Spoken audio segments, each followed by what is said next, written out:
الأرزاق ما لها شغل بالذكاء. ذو العقل يشقى في النعيم بعقله، وأخو الجهالة في الشقاوة ينعم. الذكاء ما له شغل. أرزاق هذه أرزاق مكتوبة من عند الله تبارك وتعالى،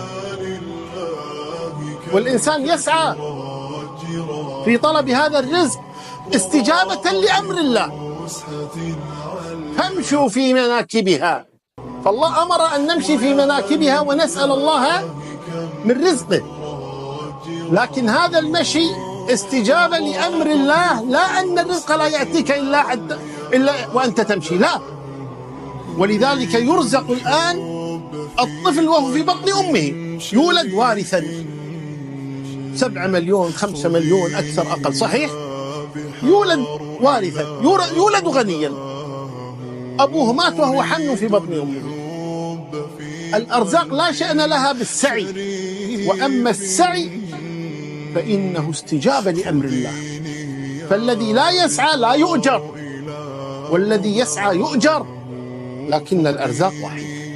أنا لست عبقريا، ولكني وجدت هواية تسعدني وتريحني من الضغوط. الهواية هي من الهوى، شيء تهواه.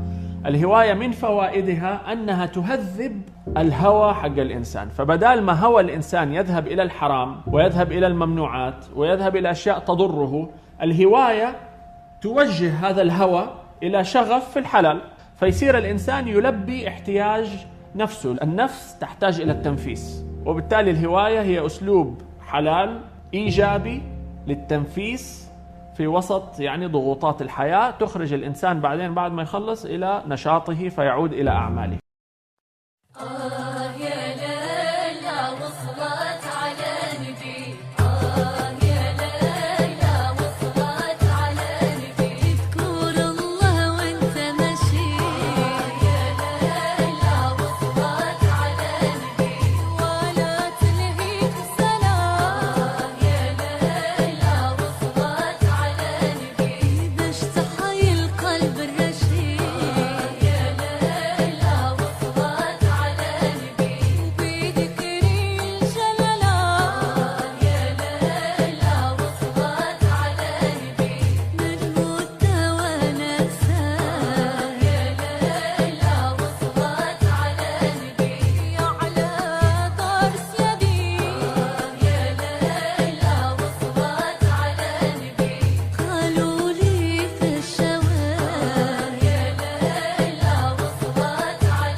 على النبي